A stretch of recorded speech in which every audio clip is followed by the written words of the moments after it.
नमस्कार बच्चों, आज हम वसंत की पुस्तक में से एक नया अध्याय आरंभ करने जा रहे हैं। अध्याय नंबर 12 और जिसका नाम है संसार पुस्तक है। ये जो अध्याय है ये एक पुस्तक में से लिया गया है और ये पुस्तक लिखी है पंडित जवाहरलाल नेहरू ने। इस अध्याय के बारे में, लेखक के बारे में भी आपकी पुस्तक के पीछे अभ्यास प्रश्नों से पहले इसके बारे में जानकारी दी गई है। ये देखिए, जवाहरलाल नेहरू, इन्होंने अंग्रेज़ी में अपने ये पत्र लिखे थे अपनी पुत्री को और उसका अनुवाद किया गया है। इनके बारे में थोड़ी जानकारी ले लेते हैं कि जवाहरलाल नेहरू आज़ाद भारत के प्रथम प्रधानमंत्री थे। बच्चों से उन्हें बेहद लगाव था। चाचा नेहरू के नाम से जाने जाते हैं। उनकी बेटी इंदिरा जब 10 वर्ष की थी, नेहरू जी ने उन्हें अनेक चिट्ठियां लिखीं। इनमें बताया गया है कि पृथ्वी की शुरुआत कैसे हुई और मनुष्य ने अपने आप को कैसे धीरे धीरे समझा, पहचाना। ये चिट्ठियां बच्चों में अपने आसपास की दुनिया के बारे में सोचने, समझने और जानने की उत्सुकता पैदा करती हैं। नेहरू जी ने जब ये पत्र लिखे थे ना अपनी पुत्री को, तब वो जेल में थे, तो वो जेल से उनको खत लिखा करते थे और जिसके बारे में, इस विश्व के बारे में, देश के बारे में, आसपास के बारे में उनको जानकारी दिया करते थे। नेहरू जी को अपने देश के बारे में बोलने बताने में विशेष आनंद आता था।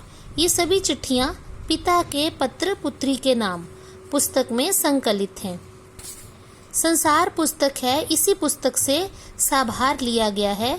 खास बात यह है कि ये पत्र नेहरू जी ने अंग्रेजी में लिखे थे और इनका हिंदी में अनुवाद हिंदी के मशहूर उपन्यासकार मुंशी प्रेमचंद ने किया है।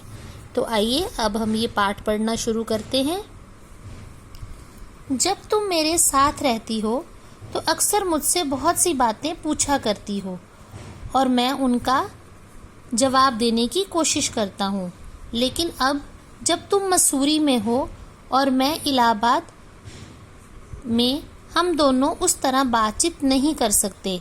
इसलिए मैंने इरादा किया है कि कभी कभी तुम्हें इस दुनिया की और उन छोटे बड़े देशों की जो इस दुनिया में हैं, छोटी छोटी कथाएं लिखा करूं। तुमने हिंदुस्तान और इंग्लैंड का कुछ हाल इतिहास में पढ़ा है, लेकिन इंग्लैंड केवल एक छोटा सा टापू है और हिंदुस्तान एक बहुत बड़ा देश है। फिर भी दुनिया का एक छोटा सा हिस्सा है। अगर तुम्हें इस दुनिया का कुछ हाल जानने का शौक है तो तुम्हें ये सब देशों का और उन सब जातियों का जो इसमें बसी हुई हैं ध्यान रखना पड़ेगा। केवल उस एक छोटे से देश का नहीं जिसमें तुम पैदा हुई हो। मुझे मालूम है कि इन छोटे छोटे खतों में बहुत थोड़ी सी बातें ही बतला सकता हूँ, लेकिन मुझे आशा है कि इन थोड़ी सी बातों को भी तुम शौक से पढ़ोगी और समझोगी कि दुनिया एक है और दूसरे लोग जो इसमें आबाद हैं मतलब इसमें रहते हैं, हमारे भाई बहन हैं। जब तुम बड़ी हो जाओगी तो तुम दुनिया और उसके आदमियों का हाल मोटी मोटी किताबों में भी पढ़ोगी।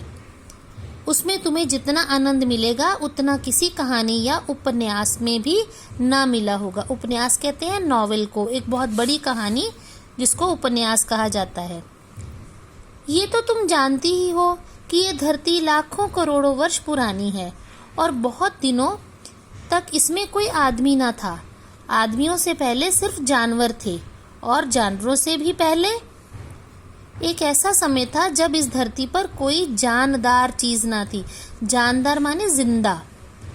आज जब ये दुनिया हर तरह के जानवरों और आदमियों से भरी हुई है, उस जमाने का ख्याल करना भी मुश्किल है। ये जब यहाँ कुछ ना था, लेकिन विज्ञान जानने वालों और विद्वानों ने, जिन्होंने इस विषय को खूब सोचा और पढ़ा है, लिखा है कि एक समय ऐसा था जब ये धरती बेहद गर्म थी। ये उस समय की बात है जब धरती जो थी सूर्य से टूटकर अलग हुई थी और इस पर कोई जानदार चीज़ नहीं थी, रह ही नहीं सकती थी। और अगर हम उनकी किताबें पढ़ें और पहाड़ों और जानवरों की पुरानी हड्डियों को गौर से देखें तो हमें ये खुद मालूम होगा कि ऐसा समय ज़रूर रहा होगा। ये नेहरू जी उस समय की बात कर रहे हैं जब सूर्य में विस्फोट हुआ था और उसके 9 टुकड़े अलग हो गए थे जो हमारे ग्रह बने, उसमें से धरती एक थी।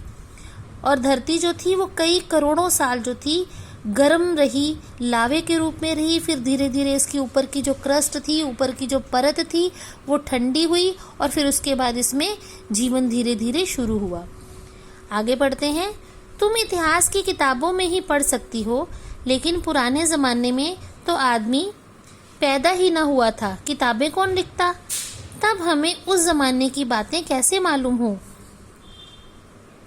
ये तो हो नहीं सकता कि हम बैठे बैठे हर एक बात सोच निकाल लें और बड़े मज़े की बात होती अगर हम चीज़ों को जाते, सोच लेते और सुंदर परियों की कहानियाँ गढ़ लेते मतलब कहानियाँ बना लेते अपनी मनमर्जी की।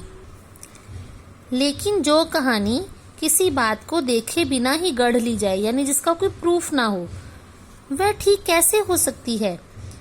लेकिन खुशी की बात है कि उस पुराने ज़माने की लिखी हुई किताबें ना होने पर भी कुछ ऐसी चीज़ें हैं जिनसे हमें उतनी ही बातें मालूम होती हैं जितनी किसी किताब से। अब वो चीज़ें कौन सी हैं जो दुनिया की कहानी सुनाती है? ये पहाड़, समुद्र, सितारे, नदियाँ, जंगल, जानवरों की पुरानी हड्डियाँ और इसी तरह की और भी कितनी ही चीज़ें हैं जिनमें हम दुनिया का पुराना हाल मालूम कर सकते हैं, हमें पुराना हाल मालूम हो सकता है। मगर हाल जानने का असली तरीका ये नहीं है कि हम केवल दूसरों की लिखी हुई पुस्तकें पढ़ें, किताबें पढ़ लें, बल्कि खुद संसार रूपी पुस्तक को पढ़ें। संसार रूपी पुस्तक को पढ़े मतलब इन सितारों के बारे में जाने, ब्रह्मांड के बारे में जाने, संसार की वनस्पतियों, पेड़ पौधों के बारे में जाने, जानवरों के बारे में जाने, हमारे आसपास जो चीज़ें हैं जो भगवान ने बनाई है उसको जानने की कोशिश करें। तो वो उसके बारे में लिखा गया संसार रूपी पुस्तक जो परमात्मा ने लिखी है उसको पढ़ें, यानी प्रकृति को जानने की कोशिश करें। मुझे आशा है कि पत्थरों और पहाड़ों को पढ़कर तुम थोड़े ही दिनों में उनका हाल जानना सीख जाओगी। सोचो कितनी मज़े की बात है, एक छोटा सा रोड़ा जिसे तुम सड़क पर या पहाड़ के नीचे पड़ा हुआ देखती हो, शायद संसार की पुस्तक का एक छोटा सा पृष्ठ हो। जिस तरह आपकी ये पुस्तक है ना, आपकी पुस्तक के पृष्ठ हैं, पन्ने हैं, आप एक पन्ना पलटते हो, उसके ऊपर कुछ जानकारी लेते हो, फिर दूसरे पन्ने को पलटते हो, है ना। तो जो भगवान ने संसार रूपी पुस्तक लिखी है ना, तो छोटा सा एक रोड़ा उसका एक पृष्ठ हो सकता है। वो आपको बहुत सी बातों की जानकारी देता है। कैसे? आगे पढ़ते हैं। शायद उससे तुम्हें कोई नई बात मालूम हो जाए। यही है कि तुम्हें उसे पढ़ना आता हो।